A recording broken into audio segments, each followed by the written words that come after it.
Hello, hello, hello, everybody. We are back. I have Nightbringer with me, Supposedly. supposedly. You're not getting a high. That's fine. That's fine. I'm just, yeah. You'll get a jazz beat. This is going to be a high energy Maybe episode for me. High energy. Yes, we are watching episode 13 of season 1. We're somehow only on episode 13, and we're not blaming anyone for that. this episode worries me.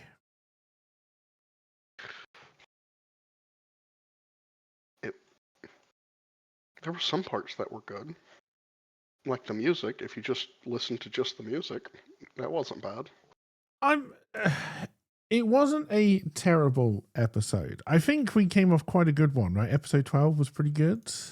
Yes. And this one definitely felt like a slide back. Honestly, I can't get into too much detail about the plot because I thought it was one of the worst ones they've done. Yeah. And didn't really make a lot of sense. Like, this seemed to be, let's introduce as many characters as possible, and we'll try and wrap it up at the end, but we don't really. Yeah. Right. The jazz music was good, though. The music was good. I mean, they were obviously presenting New Orleans as New Orleans is always presented, which is, very jazz, very black. Right.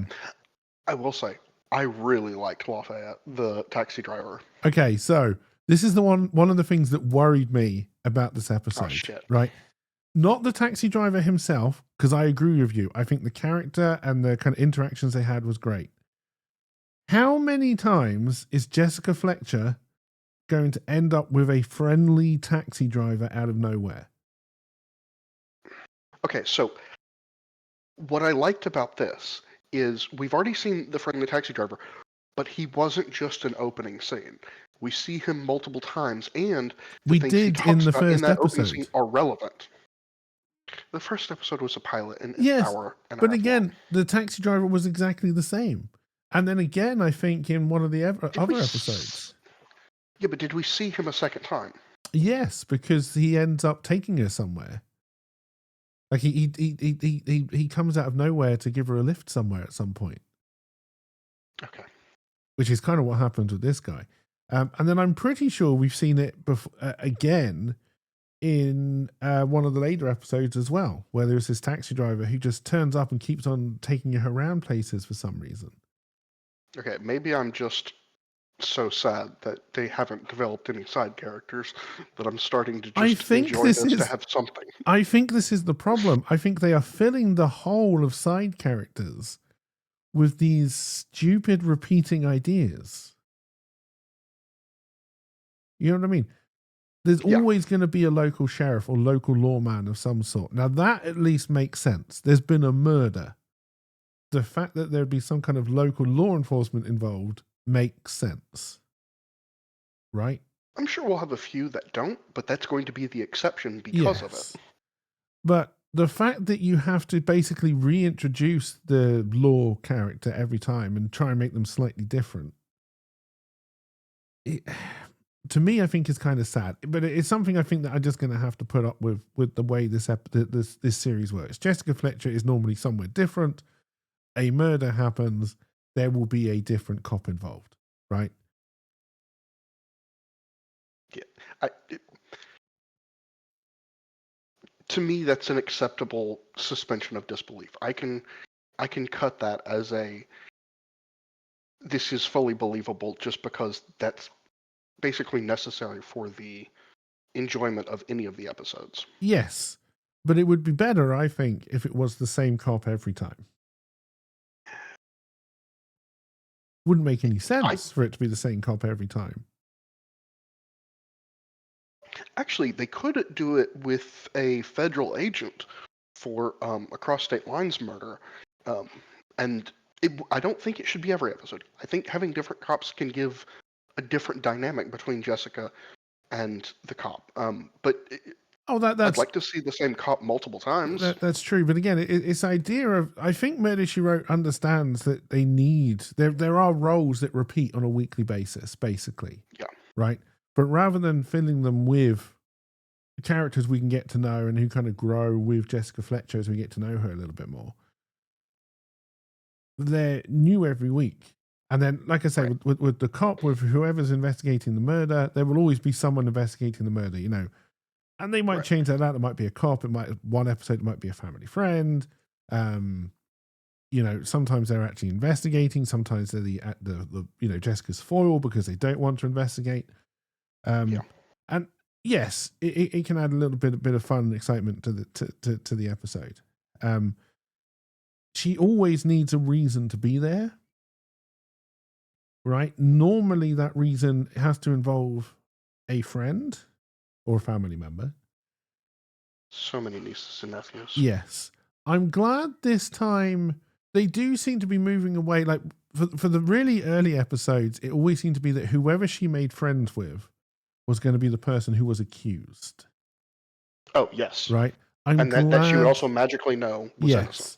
I'm glad they've moved away from that. I'm sure it will happen again, but I'm glad they have moved away from that. Because it always just took one person off the board straight away, right? As to who the murderer could be. And I'm kind of glad they moved away from that.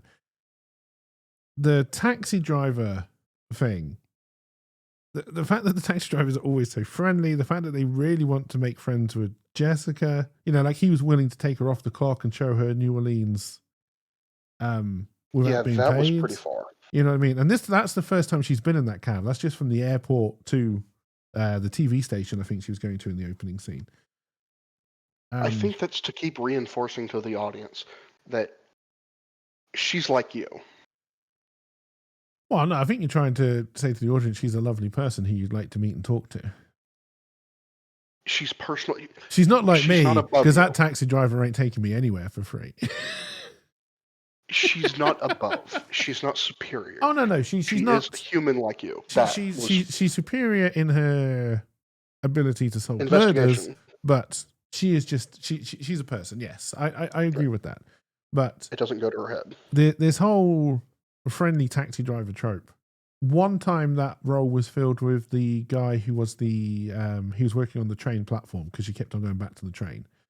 But God, yeah, I forgot about that one. It was the exact same idea, right?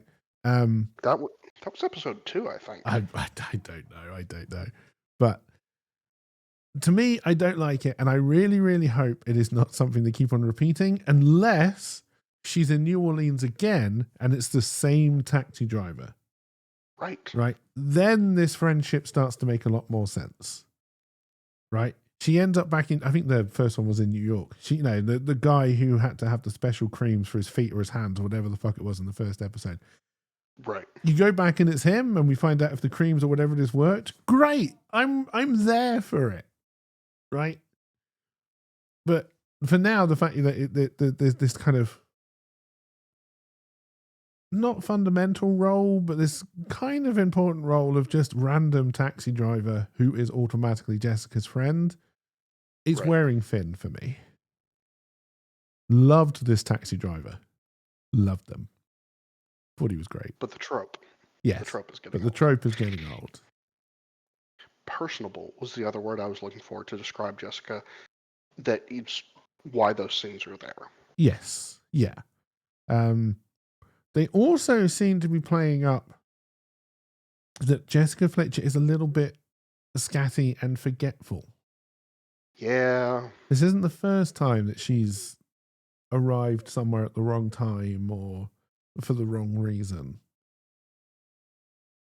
I think that might actually be their way to attempt to get away from the headcanon, the fan theory that she's actually behind all this, and maybe she's the one.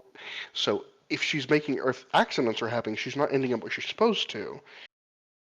It can provide a suspension of disbelief for why is she always there when there's a murder.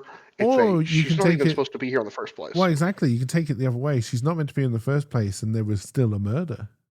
Right. Must That be would her. be the other way to take it. But so what annoyed me most about that, the interaction where she realizes she's there 2 days early, right?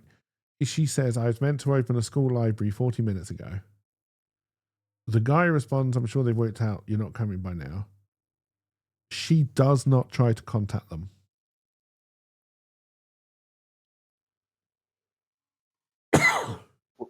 She Would doesn't she ask for a have? phone. She would have a phone number, surely, because she's going to get there on the day. She's going to need to find somebody to go and talk to, right? Surely you would have given a phone Yeah. number, payphone. I know mobiles don't exist, but payphones do. Well, and you'd put that phone number in your planner with the date. That way Yes. you could call the person.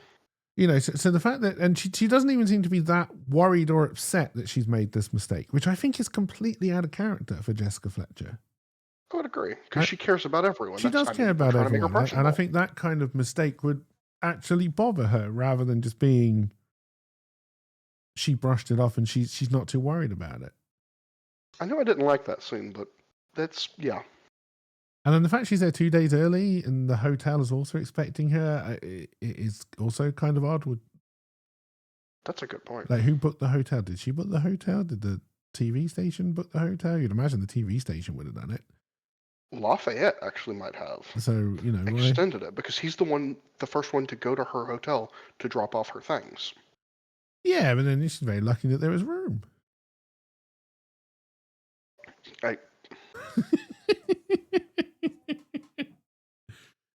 If it's a weekday, actually, if it's a weekday, no, that's realistic or more realistic. You can argue your way around it, but the whole thing kind of annoyed me. The whole kind of that, if you realize you're there 2 days early, there's a lot of things like wanting to apologize to the person, to the people you've messed around, right? Yeah, I think would who be you've accidentally slighted. top of a priority. I think you would worry about, okay, he's dropped my bags off at a hotel. Do I actually have a hotel room? Yeah. And if I've booked it and I've booked it for today, so I know I've got the hotel room, how do I know I'm going to have it until Wednesday, whatever day she's meant to get there? Because I've only booked for today, and my return flight, is all booked. Like, too soon. All these kind of things that I think would play on your mind once you realize you're there too early. Just kind of, it's fine. It's easy breezy, beautiful. Yeah, because if the show, or if the news station booked everything for her, it would be for the next 2 days, or 2 days later. Yes. And if it was her that booked it, she wouldn't have booked any further out. Yeah. Which definitely could. So clearly she's booked her own flights, because there's no reason why the TV would book her a flight 2 days early. Right. One would imagine. But again, but okay, that still begs her return trip. It's getting into, you know, technical details that no TV show would probably ever explore. But it just feels, I feel like Jessica Fletcher would worry about these kind of things, especially the fact that she has slighted a school library opening thing. Yeah. And the fact that she just, brushes that off, says, yeah, whatever. Yeah. I'm also getting tired of the overly charismatic guy who welcomes her in to the new location, who knows everything about it. Yes. This guy wasn't as bad, but the opening for him was. Well, I think at least annoying. In this one, there was no kind of hint that. Sexual attraction? Yeah, there was going to be any kind of, like, it was very much, whether they're old friends, maybe they've only been friends because she's done that TV show a couple of times. Like, we don't know the history. No, he moved down there. We know, so he must have been near her area at some point. We know they are friends, and we know that he's happy that she's there, which is nice, and that is what brings her into connection to everybody else who was involved in this plot. And then the other thing they did, which I honestly think they'd been working their way away from, but just came right back to it, is the murder victim is an asshole. I'm okay with this. But there was no nuance whatsoever. I don't like assholes. Yeah, but he might as well have just dumped a bottle of lighter fluid on a baby and set it on fire. I would watch that. Right? That's how much of an asshole this guy is. Right? And I get it. It's to set up the potential suspects, right? They have to rub so many people the wrong way. Right. Because you have to be left with a number of potential suspects. There's no slow burn into this, and there's no slow end to this. It's a very compact. We set up a mystery and we solve it in 45 minutes. I think this one was slightly longer, about 48, 49 minutes. Most of them are that long with but opening and closing yeah, credits. probably around 50 minutes. But so I understand that within that, there are these constraints. And I also understand that I think this was the first, or one of the first, that tried to do this idea in this compact time frame. Right? Columbo, which came before, was normally an hour and a half per episode. And they maybe did 4 a year. Right? Quincy probably would have been different. Quincy would have been doing it. Well, because you're doing 24 episodes and they're Different 45 minutes from the long previous. each. Quincy was probably doing it, this kind of procedural thing.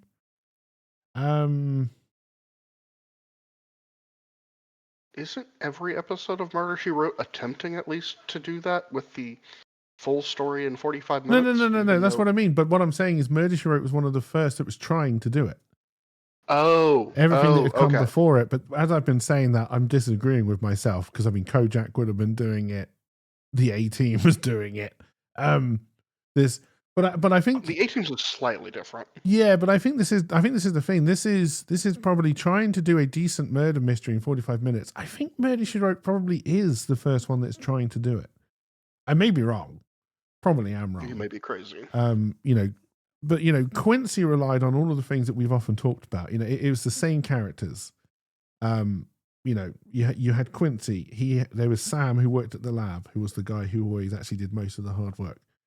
The cop in Quincy was always the same cop, right? So there's a lot you don't have to set up in that 45 minutes because you've already done it. The world exists, right? Columbo was always setting up the new world. And I bring up Columbo because I'm pretty sure the same people did Columbo who did Murder, She Wrote. Columbo is always setting up a new world every episode, but it's got an hour and a half to 2 hours to do that, right? Murder, She Wrote's only got 45 minutes. So I understand that a lot of things that, you'd probably want to explore, trying to explore the bad guy isn't necessarily an asshole. He is in certain regards, but, he's a little bit more nuanced. But then I also think this was at the time where people just liked bad guys being bad guys.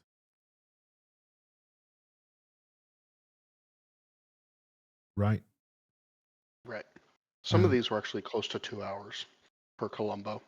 A lot of runtimes around 72 minutes with commercials, obviously. 91 and 94. Yeah, they had a whole lot more time to work with. Whole lot more time. And 45 minutes I think is rushed. Oh, yeah. But and it would benefit all the more from the stable characters or having someone in the episode that you can lean on past experience. And I think what you see from future crime procedurals that come after Murder, She Wrote, they all basically have a set cast of regulars. That's only the murder that changes. Yeah. But yeah, I think they went a bit too heavy. I thought the guy who did the acting as the bad guy, the actor for the bad guy, I thought was great. I really believed he was an asshole. Yes. And I was not particularly sad to see him die. But the music stopped. The music did stop. Back to the episode. The music was pretty good. So obviously it's New Orleans, so it's got to be jazz. I think the only thing they didn't mention, which I would have expected them to mention with New Orleans in modern times, is those. What are those like donut-like pastries?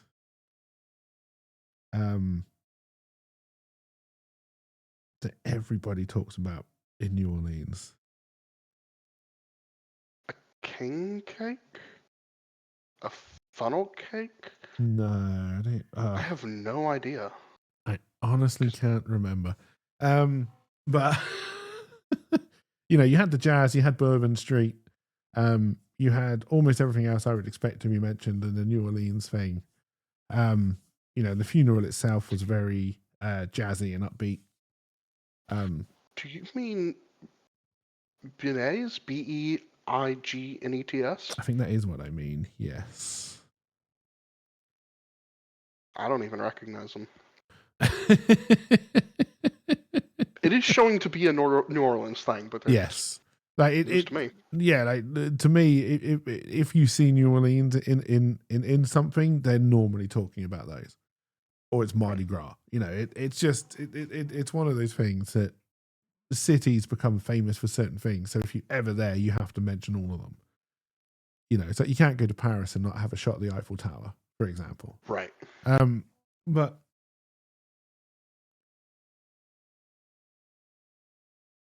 what two of the three writers of Murder, She Wrote did work on Columbo first, and they were the only two writers of Columbo, so or created by at least. Yes, yeah. I think I think Murder She Wrote is what they started after Columbo had finished. Mm-hmm. But it did well. Actually, no. I guess some of those stereotypes might even be more modern than what 1986. I think is when this came in. 85. Yeah. Also, this episode is 40 years old. It's old enough to be a parent. Yeah. Just a little bit younger than me. Not much. I thought you were 52. No, I'm not 52. Not yet. I don't believe it. I don't think I'll make it to 52. But anyway. Rule 1 of podcast, keep them light and breezy.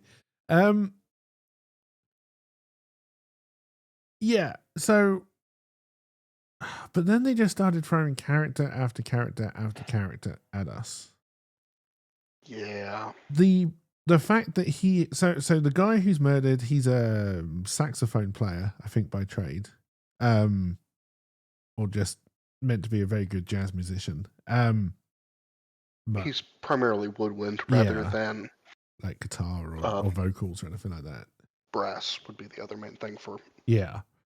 So jazz. He's finally got his big break, essentially. He's doing something in Vegas. I wasn't sure if it was a residency or he was just doing a show in Vegas or whatever it was. But basically, it's his big break. He's finally getting out of New Orleans and he's going to Vegas. And it's fantastic. Clearly, he's been working for a long time in New Orleans. Mm-hmm. And there's no indication that he doesn't deserve this big event in Vegas. You know, music is good, all that kind of stuff. But the first thing they show is that he's dumping his backup band. They also show him with a different woman. That's also an interesting They do show him with another woman. And again, I feel that's something that often happens in Murder, She Wrote. They also kind of showed that Eddie was almost afraid, if you will, of disappointing Mr. Coleman, our asshole, disappointing him with cold coffee, even though he's 10 feet away and they only chatted for 3 seconds. Yes. So the character of Eddie is an interesting one. So he's basically what? I have no idea. Maybe. Like, I think you're meant to get the impression that he's like a friend or a brother who has always been around. Eddie was one of the 3 that were almost arrested and then Callie covered for. Oh, that's right. Because one of the things I could not remember is the story about why Callie stayed with him. And that's right. Yes, that interesting subplot, which again, I feel they've used before in Murder, She Wrote. No, I'm wrong. It was in the Columbo episode that they used that idea. Sorry. See, this is a whole new show. They can do the same things again. Yeah, in Columbo they did it with an artist. But anyway. Yeah, so that's right. That there was the whole friendship thing, and And the wiki does list him as personal assistant. I don't know why he was on stage. It didn't feel like he would be part of the group. I didn't I get it. don't think he was meant to be on stage. Clearly, he is the person who looks after the clarinet. The clarinet's a one-time thing. Well, no, because that's Miss Emma. Right, and she's from someone else. Right. I don't think he was supposed to. No, that's Miss Emma. Own the clarinet. That's the guy's clarinet. I would have swore That's his instrument. And no one else but Eddie or the guy who plays it, the guy who gets murdered, is allowed to touch Miss Emma. I would have sworn Miss Emma came from someone else, and that's why she was special. I think it may have come from his mentor who was dead. Yeah. But I think it is now his. Okay. And there's some kind of, again, we were discussing off podcast, and we'll bring it up a little bit briefly, is we were trying to work out what they were trying to portray with Eddie. And we were asking if they were trying to portray if he was a little bit Forrest Gump. And I think possibly they were.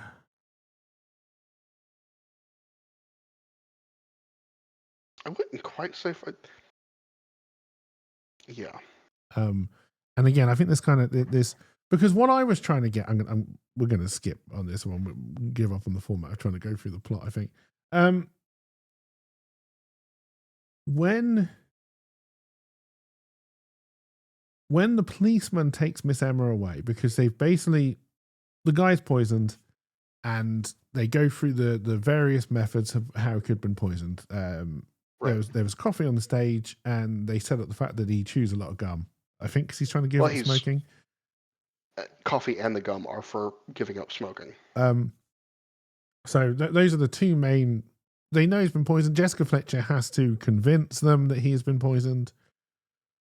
Luckily, because she's written a book about the exact poison that is used. Oh, come on.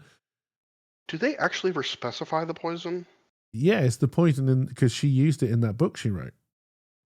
The name of the poison. I don't know if they name the poison. They probably do, but it comes from wherever it is that the other guy goes who's smuggling all the shit in. They say it's cyanide, and cyanide, it's not that rare, I don't think. No, did they say cyanide? That's what the wiki says, but I don't trust it. I don't believe that's true, because there's meant to be some kind of exotic thing you can only get from this certain place. It may have been like a derivative of cyanide. But maybe happiness. It was meant to be a because the only place you can get it is from where they've been smuggling things from. And it's fast acting, and yes, the coincidence that Jessica Fletcher had written about it, so knew all about it. Right. That stretched my limits.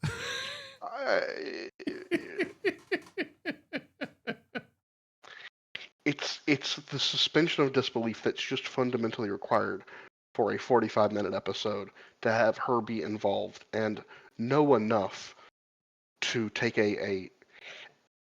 she has to know it wasn't a heart attack somehow. So, because here's the thing. And I think, even though I was saying I like the fact that they're not doing she's trying to prove her friend's innocence, which is why she digs into the murder thing. And I like the fact they move away from it. I do not want them to go into this.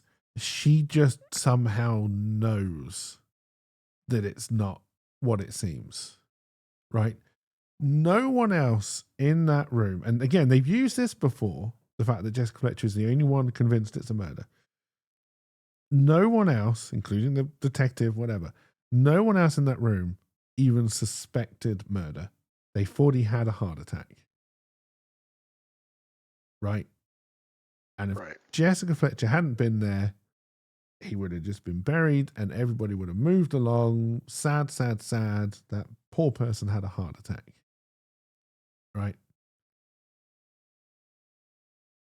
If you're trying to convince me that Jessica Fletcher is the only one who knows, okay, on the face of it, saying that she suspects it because she's written about it in a book, so has prior experience or knowledge or whatever, is an interesting way of giving her the knowledge that she needs. Suspect rather than be sure. But Is that what you're clarifying? no, I think you talk about suspension of disbelief. I think this was pushing it too far. Fair. I really, really do. They've been pushing a lot of things. No, they have, but like this is just one of those ones where, because I can't remember why it is she even suspects poison in the first place. Something about like his lips are blue or something. Yes, it's the color around his lips. But yeah, I was just like, this is. I know Jessica Fletcher has to always get a whiff of something is wrong here.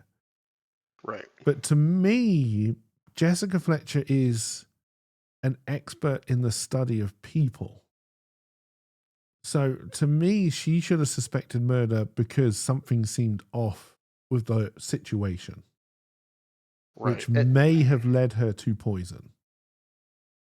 Right? Start with the motive and then work back to the cause. Basically, yeah.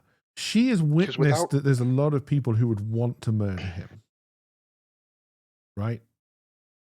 And without knowing it's poison, that's the only way to go into it, is she reads people as, and I guess someone would have to act at least a little suspicious, either at the time of the murder or. I mean, I honestly think, just from Jessica Fletcher's point of view, one, she's always looking for a story, right? Two, she probably always suspects murder. Like, it wouldn't surprise me if she's watching the news and it's like, oh, someone got run over by a bus, and she goes, I bet the driver did it on purpose, right? Thinks about it, then puts it out of her mind because that's ridiculous, right? I don't think she's looking for a story so much as that's really the only way her brain runs. It's not a deliberate choice so much as she's been doing this murder story so long that everything is, what's the story here? Yeah, but that's what I mean. I think she's always looking for, or maybe maybe not looking for. Maybe she's always perceiving something, but then normally she can just work it out and say no, it's nonsense.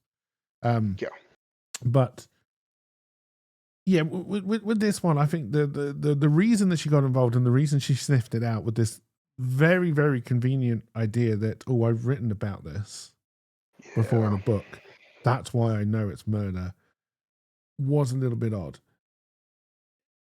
Again, she's seen everybody mad at this guy, knows this guy is a jerk, absolutely knows it. So when he does die in mysterious circumstances, because he hasn't got like history of a heart condition, so him having a cardiac episode is very out of the blue. And they definitely contrast him as not being young, but definitely not as old as some of the other members of his band. I think she would have been suspicious, and I think she would have looked into it. And she would have gone poking and prodding around. And she would have gone poking and prodding, and then she would have made this smuggling connection, and then she would have thought, again, even if she makes a smuggling connection first, right? Realizes where they're smuggling from, and then she goes, hang on, I did write about a poison from that place of the world. Maybe I'll try and convince the cop, the Emmy, to run the test again to see if it's poison. Right? That train of events to me is much more believable than guys falling over, it was definitely poison. The further scene with her and the cop felt just too fucking much. Which one? The scene where the doctor where the police, so the detective has the mortician do an autopsy and comes back with it's just a coronary. Yeah. But in the meantime, he's now gone to the library to get a copy of Jessica's book and read it all the way through. Yes. And then tells the coroner to check it again. Yes. Like,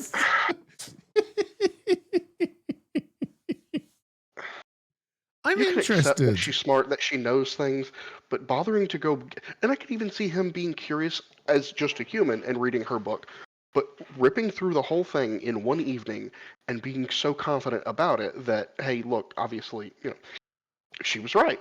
I think it's interesting because, again, there are always two ways to play the cops, I feel, in Murder She Wrote. Either they're completely on board, with Jessica Fletcher, and they will follow her wherever she goes.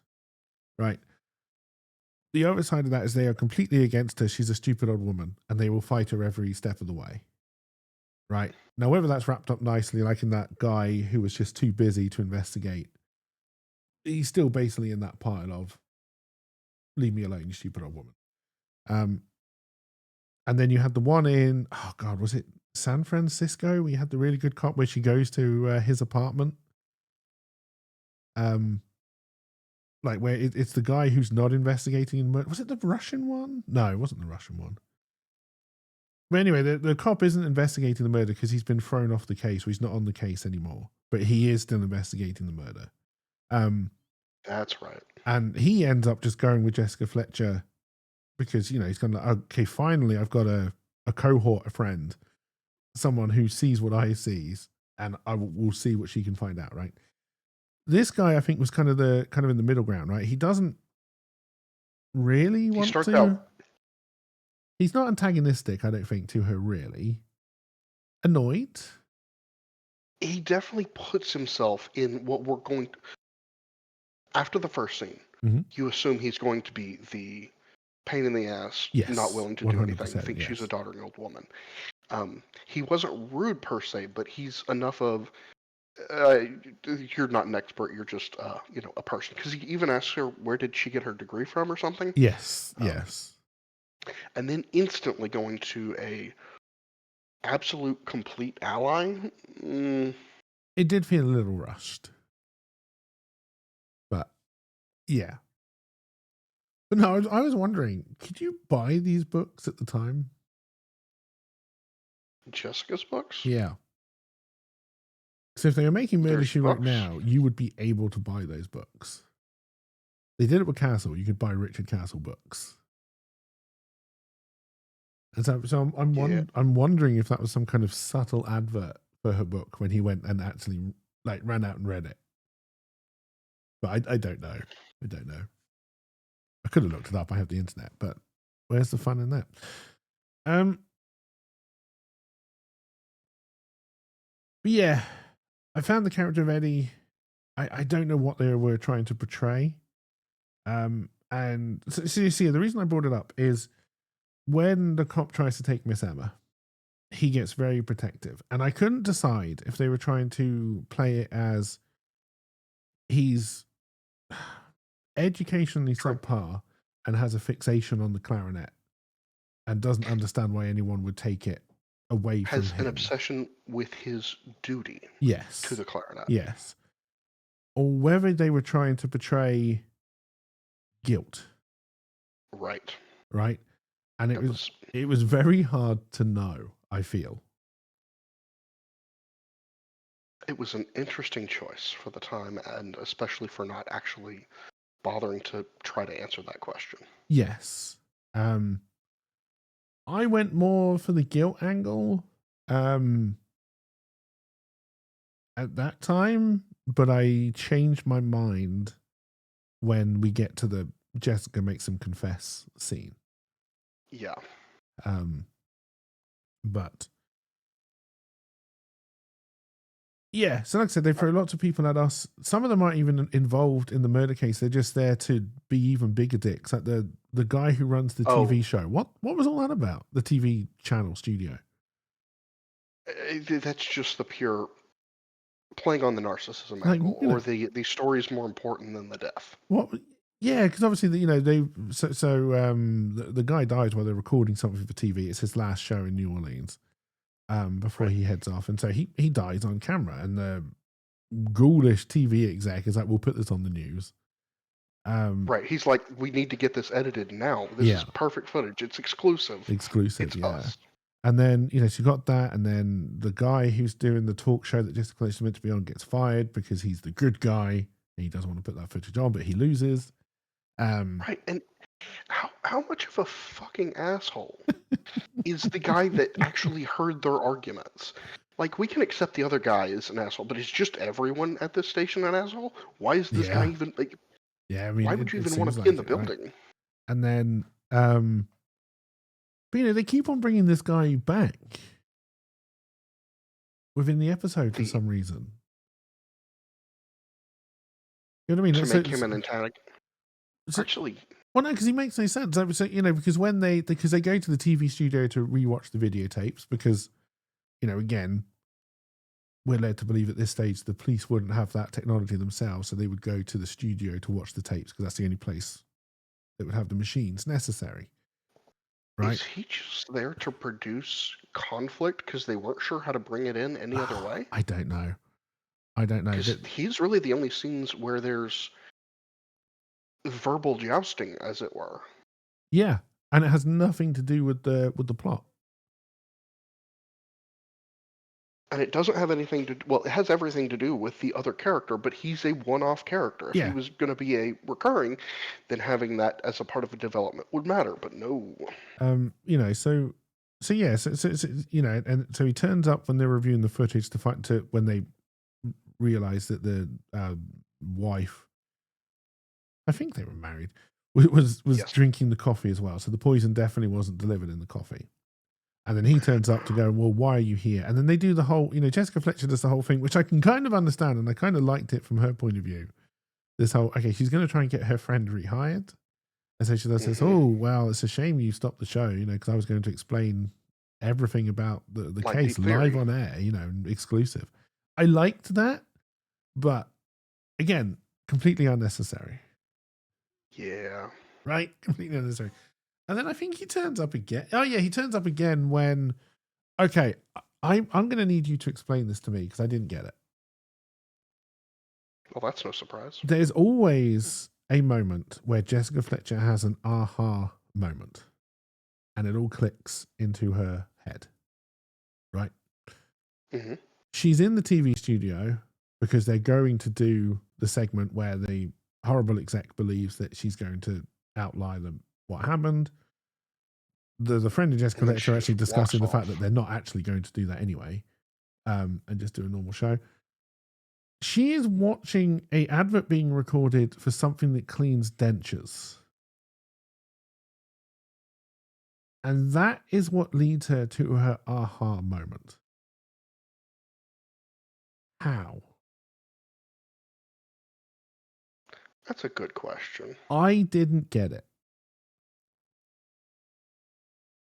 Neither did I. I guess cleaning the clarinet would be the argument. Oh my God! Do you think that was it? Oh my, that could have been it. Yeah. That well, and I was also trying to listen to the other scene going on. So we've got the show watching that she's watching that's noise, and then we've got the other two arguing. Yeah. And it. But no, suddenly she sees the dentures or whatever it is being cleaned in this bubbly water, and she's got it. Yeah, it was weak. And I was like, wait, what? I didn't follow it in the slightest. I didn't follow it at all. Now, even though they introduced so many characters and so many people who wanted to murder this guy, I honestly believe they only tried to develop one as a serious contender, and that was the wife. Right. And they did it all in one scene where she takes the coffee cup and hides it.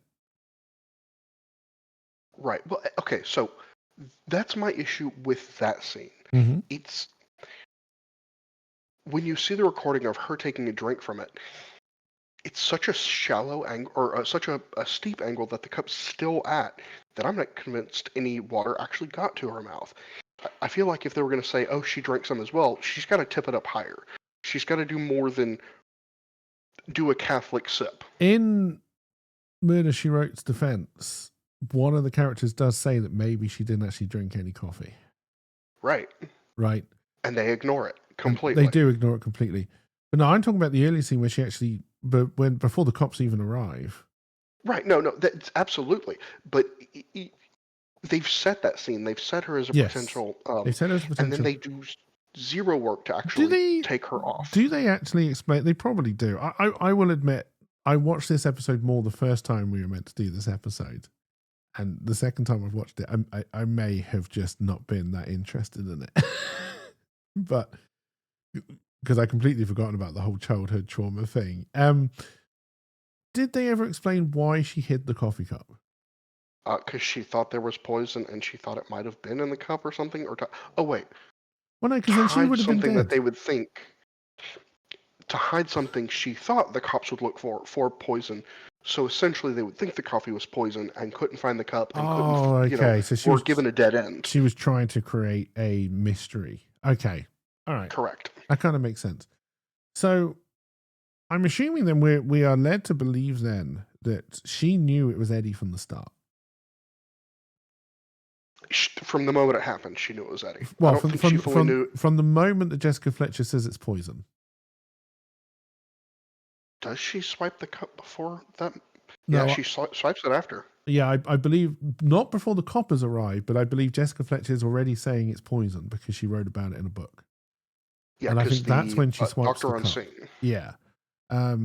So, spoiler alert: the murderer was Eddie. And I think we already spoiled that. And I believe the reason was, if I understood the emotional confession correctly, is that he finally got fed up of the guy treating her wrong after so many years. Partially. Eddie's profoundly loyal to both Callie and our victim. But I believe what happened was, what was the name of the asshole? George? Jetson? Ben Coleman, who was our asshole that was murdered. Ben was actually bringing back poison to poison his wife to get rid of her to make it easier in Vegas. But I think they also mentioned like there was 2 or 3 tickets, and hers wasn't one of them. But I don't remember whose the others were. I think Eddie's was one of them. Eddie's was one, and the girlfriend and Ben. Yeah, that's right. And because it was always assumed that Callie was going because of this deep dark secret that they shared. Right. Right. Oh, okay. And he's going to poison her to get rid of her potential to blackmail him. That's okay. Right. All right. So that makes sense. And he's also just done with her. Yeah. So then Eddie decides he can't do that. All right. That makes more sense. It's but for the way they slate Eddie, I kind of get it, but it's also he's obsessively loyal over both of them, and then decides to pick one of them. I think the thing is, so I think that the argument you were trying to make is that if it had been the other way around and she had decided to finally poison him, would he have done it the other way around? Like, would Eddie have protected her? No, would Eddie have poisoned her? Because in that instance, she would have been the murderer and the other guy, the victim.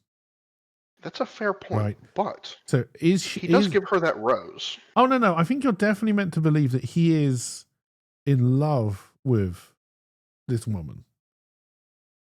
He may be loyal to Ben, but he is in love. But he cares about Callie. Yeah. So he's incredibly loyal to both of them, but his feelings are slightly far more centered on Callie. But then I think it would be an interesting thing because again, is it what gets him? Is it because he obviously assumes that they're all loyal to each other, right? It's like there's this unbroken triangle, this triforce of trust. So is what he reacts to the fact that Ben breaks that trust because he is going to murder one of them? I think that's part of it. Right.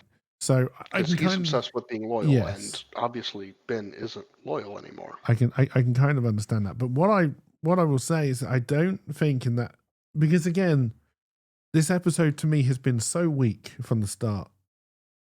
It's had its fun moments, but the case itself, everything to me in this episode has been kind of weak. So the ending really has to nail it. No. And I don't think it does. It explains the murder, but the way Callie managed Eddie throughout the thing, trying to control what he was doing, was also just weird. But I guess she knew he did it. So knows he did it, and she is desperately trying to make sure he doesn't confess. Yeah. Right. In a she does a bad job. Does do a very bad job. He confesses, but.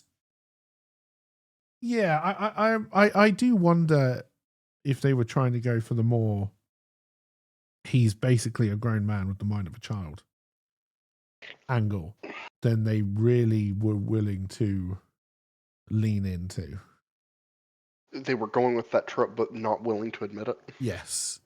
Yeah. I think that's a problem. And I think, I honestly believe that speech at the end where he's explaining himself, I think that's meant to be like an emotional roller coaster. Mm-hmm. Right? And it just isn't. And this is another one of those situations where the confession isn't necessary because Callie's been stopping him this whole time. Why would she let him fully confess to I think Jessica with no cops there? The only reason, and again, it's one of these confessions where we have no idea if this is going to go any further. Right. We have no idea because we don't know Jessica Fletcher's code of justice really, and how it would, like, if he is meant to be this grown man with the mind of a child, how that would impact her personal code of ethics. Right. Well, if we look at the wiki, mm-hmm. right, the wiki who was definitely made by the show for the show, 100%, it does list yes. it does give his status as arrested. Okay. I'm not sure where they learned that, but they couldn't be wrong. No, they couldn't be wrong. But no, it's one of the confession itself, I believe, is something that Eddie would have wanted to give. Yes. I did believe that, but I also believe that he would have, like, if Callie had just said, shut the fuck up, I believe he would have. If she had said we have to go and take him with her, I think that would have worked better than shut the fuck up. Yeah, but you know what I mean? I think like she has enough, I don't want to use the word control, but she has enough control over him that she can get him out of the situation. Influence and importance. Yeah.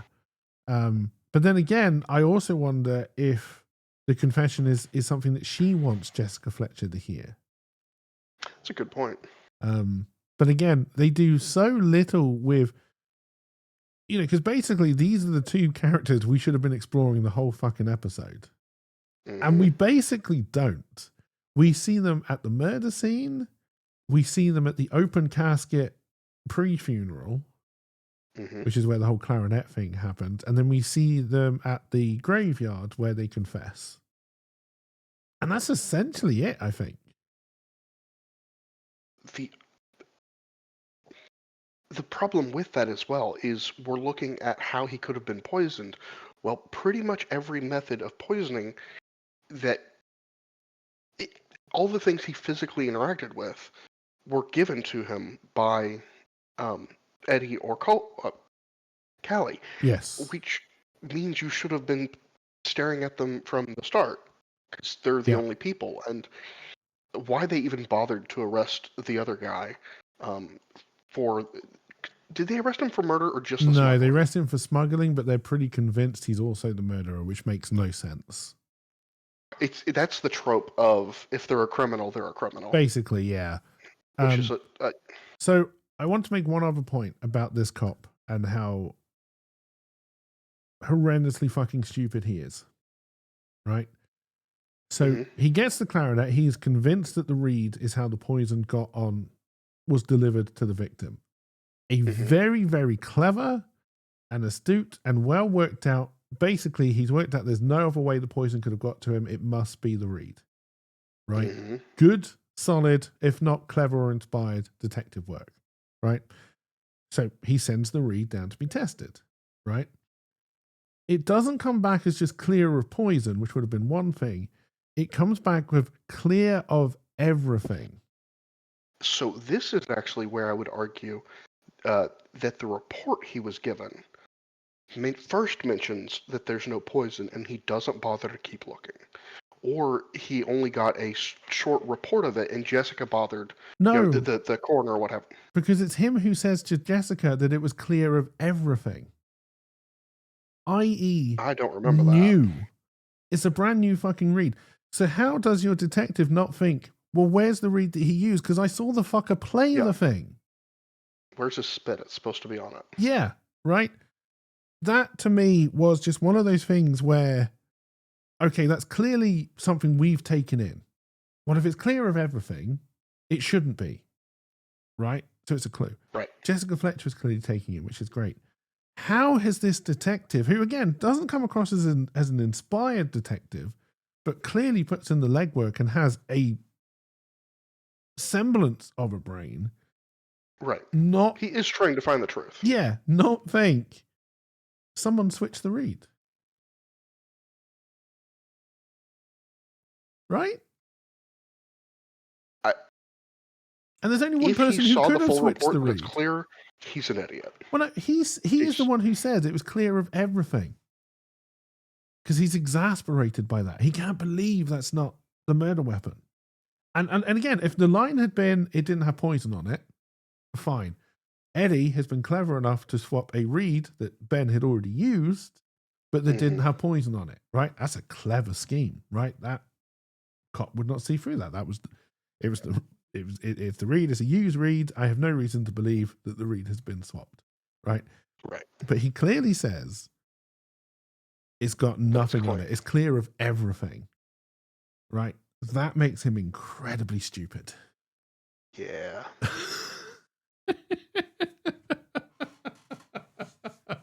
And it's little things like this that really upset me with this show. Now, if they'd shown that cop to be a complete idiot or someone who wasn't interested in it, I wouldn't have been none the wiser. You know, if it'd been that guy in the San Francisco one where he's just too busy and he doesn't care, fine. Right. He just wants the easy way out. I believe it. But that's not how this cop was portrayed. No. He wanted to know the truth. Yeah, he's trying. He's trying his darndest. And he is doing good detective work, right? Yeah. It wasn't the coffee. They say they took every piece of gum that they could find in that hall, right? And they tested all of them, right? So they are doing good detective work. Yeah. But then he can't. Yeah, go on. Well, at some point, he's not only doing good detective, it's clear he has influence in the department, because to do that many tests, to get that involved in the case, he's got to be established as a good member of that team who is wanting to put in that work, who does care about finding the end result. Because honestly, testing every piece of gum is going to take testing every piece so many man hours. Most police forces wouldn't even fucking do it. I mean, I guess this may have been a big case. They were a celebrity. There may have been press interest, and maybe they would have done it. And even if they did do it, it would be like 5-6 years later. Yeah. Right. But no, it was just one of those moments where you've made this cop, established detective, come across as an idiot, and it doesn't further the case. It doesn't further Jessica Fletcher's aha moment. No. Right. It just makes him look stupider, and it makes Jessica look a touch stupid too. Considering she only thinks about it while watching the cleaning of the dentures. Why have the yes, I agree. That whole thing just comes out weak then. Yeah, and I think that was the problem with this episode. Is I think maybe they were trying to go for a big social impact statement about poor Eddie. Right. Yeah, if that's what we know, they like to make big political statements on Murder, She Wrote. We've seen it already. Right, so it would what statement were they trying to make? I don't know, but I was barely alive in the 80s when this came out, and I was in Guernsey. We probably didn't even know there were slow people, or whatever politically correct term you're meant to use these days. Okay, so if we're gonna, it's infuriating the stigmatization of medical language, because retard was originally a medical word, idiot was a medical word. Imbecile, all of those were medical terms until they got stigmatized by people using it as insults. So that's also why we're dancing around what do we call it, because I don't know the correct term at this point either. I believe it'd be intellectual disability, but again, that's probably going to be used as an insult enough. Oh, it will at some point. Go the same way. Yeah. I will say, at least this time, we fully accepted idiot, imbecile into our lexicon. We have been willing to drop, as it were, the R word from our lexicon, or at least attempt to. There's a real push to, whereas I don't think anyone ever cared with the other two. No, I don't. I don't think so. And I don't know. I mean, It's because you're right. They mean the same thing, but idiot and imbecile have become so normalized and yeah. sanitized, I guess, in a way. Well, They have nobody no even knows the real. origin. Yes, they have no real connection to an actual mental deficit. I Medical. don't even know if you can say that, or medical condition, whatever. However, you're meant to discuss these things, right? They have no connection to what they originally defined Yes, for. exactly. And I would say that there are a few words that are going that way, but people still cling on to them. Like my example is going to be bitch. Bitch has got a horrible, demeaning meaning when it comes to women, right?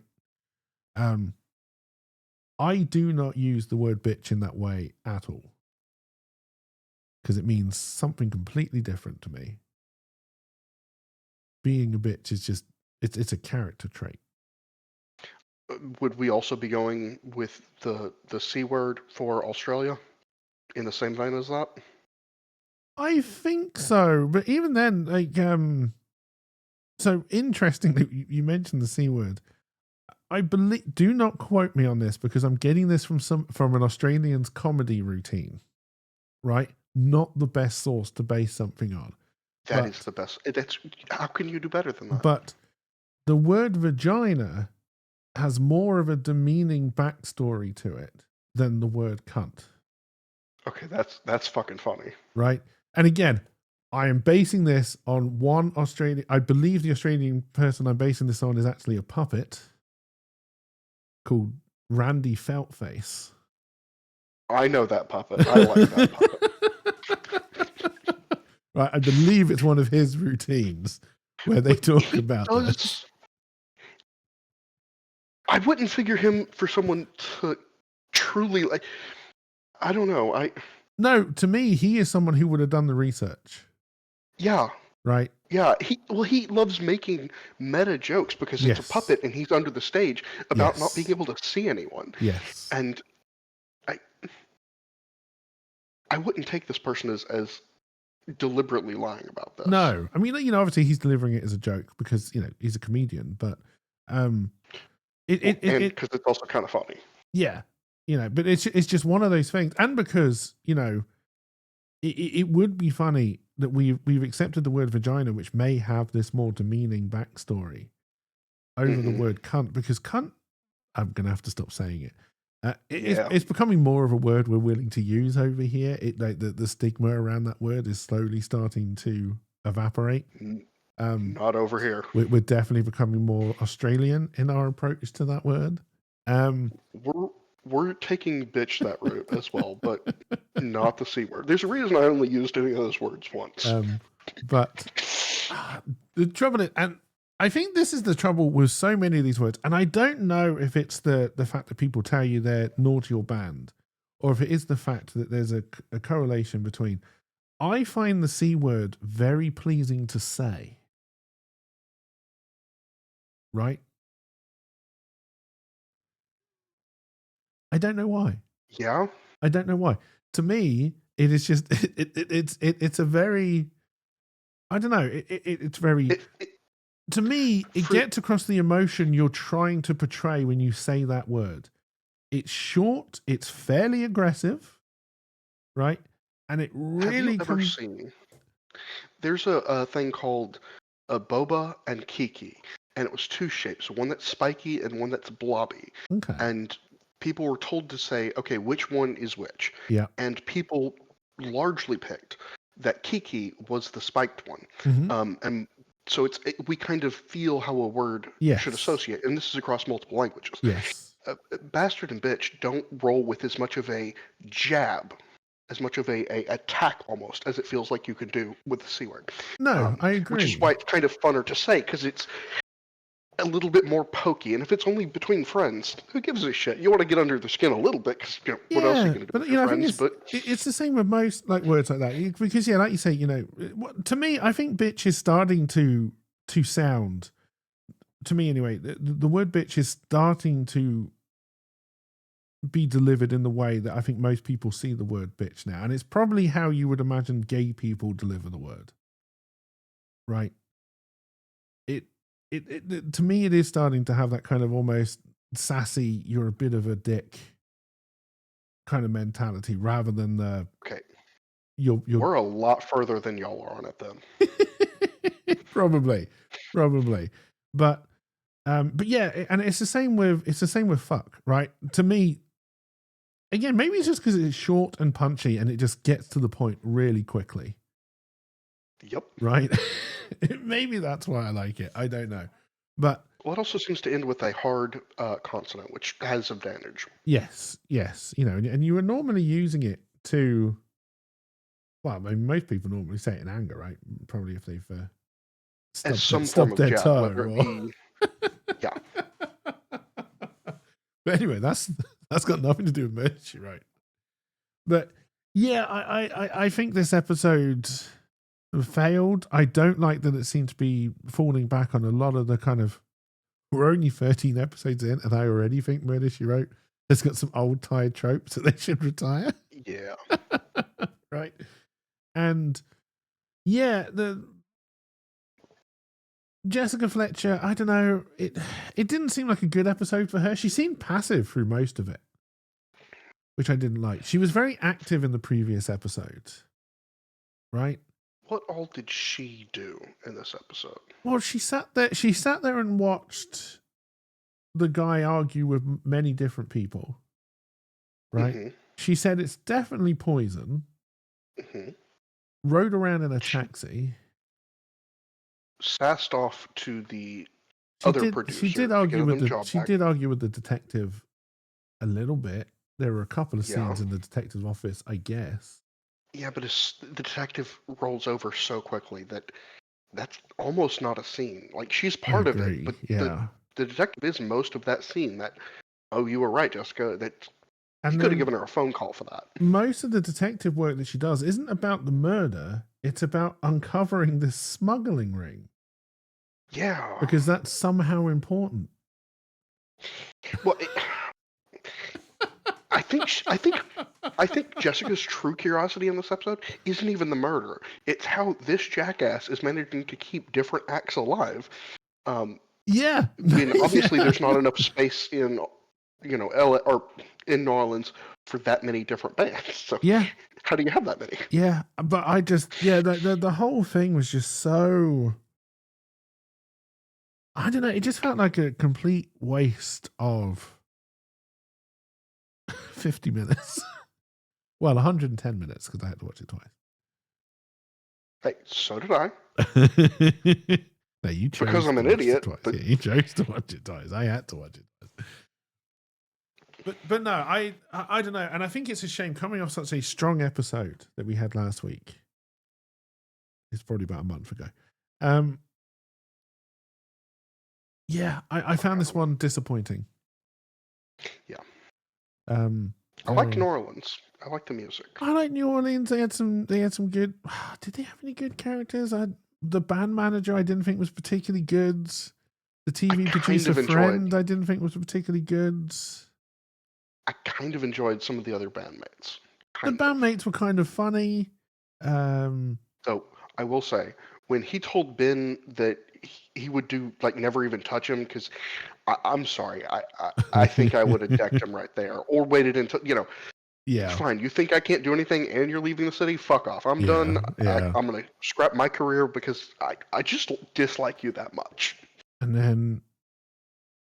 Yeah, the complete asshole TV executive, I still don't really understand why that character was there. The cop was basically pointless. I think, honestly, the TV producer, is anyone else antagonistic towards Jessica throughout any of the rest of the episode? No. We get short antagonism from some of the bandmates when she's asking about things that gets her to smuggling. But even then, it's not. Yeah, but that's not against her. That's just basically a warning to her more than anything else. Isn't it? You're digging in places you shouldn't be digging. Yeah, this is a bad idea. But yeah, I think that's maybe there was no one else that really gave her shit. So she had to have someone to be clever and a smartass against. And maybe, but it's just so dumb. And yeah, and again, I think if they're going to try and make bold political statements in some way, they should have the courage to actually do it. Yeah. And If not they're going to make bold political statements, make the bold political statement. yes, yeah. I mean, I don't know when Quantum Leap starts in comparison to when Murder She Wrote was on, but they were making bold political fucking statements in their 45 minutes. Oh yeah. 80 89, so only 4 years later. Yeah, and I think the episode I'm thinking of is actually in the first season, so of Quantum Leap. So yeah, Literally completely unrelated. A show I loved growing up was Tomorrow Edition or Getting Tomorrow's Paper Today. Does that sound at all familiar? no. No one else has seen it, but I loved it.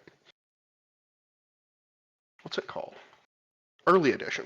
He always got the newspaper of tomorrow and then had to fix the things for it. It's not at all political. It's just old. This does Early Edition does ring a bell. And it was just the cat. It wasn't his cat. It was always just there in the morning with the paper, and he had to try and change the day and figure out what happened that created these news stories and how to prevent it. Yes. Though in the same vein of the meta kind of concept of Jessica being the killer, all these shitty things keep happening around this guy to make him, he almost has a hero complex that he wants to save people. Could be Did his, it have the guy who played the villain in Hackers in it?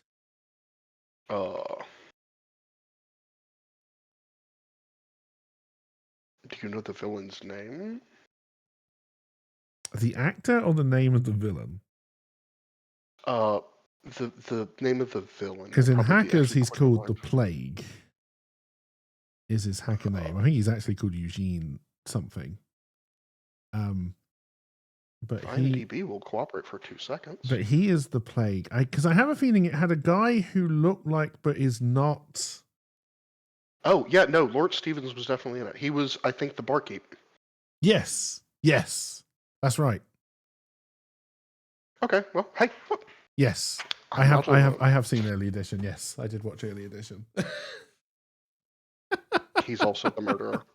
He creates chaos to save it so people can pat his back. Oh, dear. With a cat. But, But, yes. It was a weak episode. We want better. Yes. It was a weak episode, and it was weak for Jessica. I think they tend to go hand in hand. Gotta give us at least one. I think... We've had some... Yeah, but I think if Jessica seems... Like I said, Jessica just seemed a passenger in this episode. Right, but the Russian episode, the Russian play, wasn't that good of a story. But Jessica and her interaction with the KGB member was good. She was snappy. But again, I think that comes back to your point that if she doesn't have someone to be quipping with... It's not even necessarily antagonistic, is it, really? It's... Not truly. If she isn't...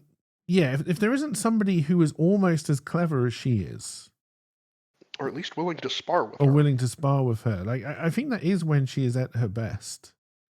Yeah. Normally, it's because she is sparring with the person who ends up being the murderer. Yeah. Right?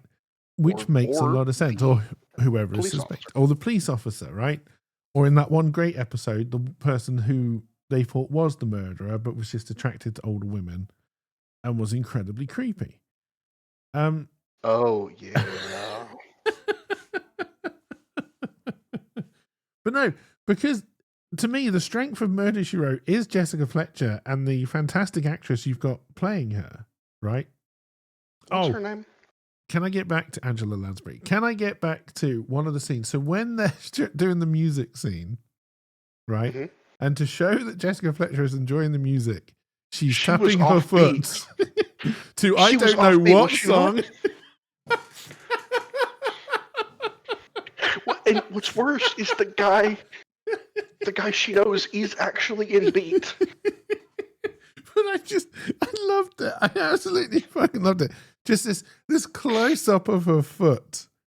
You know, I don't know if foot fetish was a thing in the 80s. Probably cocaine was flowing, but it was meant to be a subtle. She's enjoying it, but not trying to be too overt. Just the close up of her foot tapping to a completely different tune. And that makes me wonder. Was she even in, like, when did they record that scene? Was there literally no music? There is no doubt in my mind there was no music playing when they recorded that scene. If they had already recorded the music, just play the music. That way she can tap in. But I just love the fact that they went to all this effort of doing this close up of her foot, tapping away. Like, I know why they did it. It was to show she was enjoying herself, but and they didn't catch it and fix it. It made me laugh. That's something that I would like if I was editing it, or I would laugh at that a lot. In production as a first draft, that's hilarious. No, fix it. This made it onto the air. Oh yeah, that's on the bloopers reel. Yeah, for sure, right? When you're doing the wrap up party, you're putting Jessica Fletcher can't keep a beat to save her life on the bloopers reel. Worst case scenario, you hand her a damn metronome or stunt double foot. Stunt double foot. Or you've just got someone standing with it, like going tap, tap, tap, tap, tap. No, that's the metronome. Good. Done. But yes, I just remembered that scene and I had to mention it because it made me laugh so much. I wish we had actually led with that because that was a great fucking scene. No, we saved the best chat to the end, so the people who actually listen, they get the best stuff at the end. And by people who actually listen, I mean Trentner. Hey Trentner, how's it going? I might have some people listening, at least to one or two. Maybe not this one. We are still, Nightbringer, the number one most listened to Murder She Wrote podcast in Finland.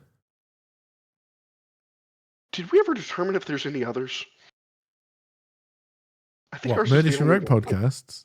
Yes. Oh, there are lots of Murder She Wrote podcasts, but they were all recorded about 10 years ago. Well, I've seen some that are doing their own Murder She Wrote, but I don't think I've seen the others. And we're better than them. I think it's just we're putting the episodes out now. Nope. So they're getting a little bit of uplift. But yes, we are. I love the fact that an email was sent to me. Like, congratulations, you are the number one most listened to Murder She Wrote podcast in Finland. And I didn't realize you got I fucking love that. I thought you were just scrolling and happened to see it or something. No, it was an email full of, you're doing so well. And then I went and looked at the numbers, and it's like 2 people have listened to us in Finland. And that's it doesn't matter, right? If only they did YouTube plaques for podcasts, and based on how well you were doing in Finland, I'd put that on my wall. Honestly, from here forward, all of the metrics we go with need to be in Finland. But yes. Anyway, I guess we need to wrap this episode up. And that also begs the question, do we need to start taking Finnish language lessons? I mean, maybe. Really reach out and appeal to them? Maybe, we have to start saying hello in Finnish so they really get that. Actually would be fun. And in all fairness, Finland may be where we get the sponsorship deals from. So when we're doing the speaking bits in Finnish for whatever product they're making us talk about, I will only advertise for drain cleaner. But yes, let's end this episode on a little bit of merriment after Murder She Wrote was absolutely terrible this week. We'll see y'all tomorrow. Bye. Apparently that's how we're ending. Nightbringer's already said bye. All right. Bye, everybody.